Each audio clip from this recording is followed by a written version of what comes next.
प्यार का पहला खत सौम्या के दिल में कैसे उतर गया आशीष। मेरे हाथ में किताब थी और मैं इधर उधर देखे जा रही थी क्योंकि वह मेरे हाथ में किताब पकड़ा कर गायब हो चुका था, या यूं कहें वह कहीं छिप गया या वहां से दूर भाग चुका था। शायद मेरी मति मारी गई थी जो मैंने उससे किताब ले ली थी। सच कहूं तो वह काफी समय से मुझे इम्प्रेस करने में लगा हुआ था, हालांकि कभी कुछ कहा नहीं था, और आज जब उसे पता चला कि मुझे इस सब्जेक्ट की किताब की ज़रूरत है तो न जाने कहां से फ़ौरन उस किताब को अरेंज करके मेरे हाथों में पकड़ा कर चला गया था। मैंने उस समय तो वो किताब पकड़ ली थी, लेकिन अब उसके छिप जाने या गायब हो जाने से मेरा दिमाग बहुत परेशान हो रहा था। कुछ समझ ही नहीं आ रहा था कि मैं क्या करूं। मैं इस तरह परेशान हाल ही उस पार्क में पड़ी हुई एक बेंच पर बैठ गई।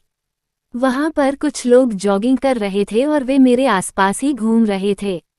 मुझे लगा कि शायद मेरी परेशान हालत देखकर वे सब मेरे और करीब आ रहे हैं।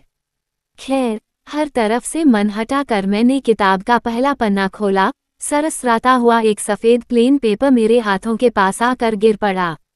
न जाने क्यों मेरा मन एकदम से घबरा गया, समझ ही नहीं आया क्या होगा इसमें। फिर भी झुककर उसे उठाया और खोलकर चेक किया, कहीं कुछ भी नहीं लिखा था। मैं खुद को ही गलत कहने लगी। वो तो एक समझदार लड़का है और मेरी हेल्प करना चाहता है, बस।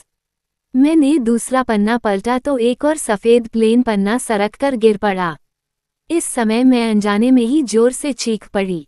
पार्क में मौजूद आधे लोग पहले से ही मेरी तरफ देख रहे थे और बचे खुचे लोग भी अपनी सेहत पर ध्यान देने के बजाय मेरी ओर निहार रहे थे। क्या हुआ सौम्या? अचानक से आशीष दौड़कर मेरे पास आ गया। वह मेरे चीखने की आवाज़ सुनकर काफ़ी घबराया हुआ लग रहा था। कुछ नहीं, बस इस घास के कीड़े से डर गई थी। यह मेरे पैर पर चढ़ने की कोशिश कर रहा था। उसने घास पर चल रहे हरे रंग के एक छोटे से कीड़े को दिखाते हुए कहा, तुम बहुत डरती हो सौम्या। इस नन्हे से कीड़े से ही डर गईं। देखो, वो तुम्हारी जरा सी चीख से कैसे दुबक गया, आशीष मुस्कुराते हुए बोला। सौम्या भी थोड़ा झेपते हुए मुस्कुरा दी। तुम अभी तक कहाँ थे आशीष? मेरी एक चीख पर दौड़ते हुए अचानक कहाँ से आ गए?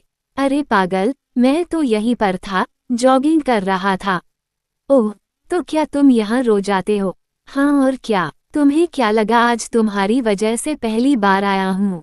नहीं नहीं, ऐसा नहीं है, मैंने यूं ही पूछा। चलो, अब मैं घर आ जा रहा हूँ। तुम आराम से इस किताब को पढ़कर वापस कर देना। आशीष बिना कुछ कहे वह रुके वहां से चला गया। कितना बुरा है आशीष, बताओ। उसने एक बार भी यह नहीं पूछा कि तुम साथ चल रही हो। उसे ऐसा महसूस हुआ जैसे वह किताब देकर उस पर कोई एहसान करके गया है। मैं उदास हो घर की तरफ वापस चल पड़ी। मन में उसके लिए न जाने क्या क्या सोच रही थी और वो एकदम से उसका उल्टा ही निकला। घर आकर भी बिल्कुल मन नहीं लगा। कमरे में बेड पर लेटकर उसके बारे में ही सोचती रही, आखिर ऐसा क्यों होता है? क्या है ये सब? मन उसकी तरफ से हट क्यों नहीं रहा? क्या वह भी मेरे बारे में सोच रहा होगा? ओह, यह आज मेरे मन को क्या हो गया है? उसने हल्के से सिर को झटका दिया, पर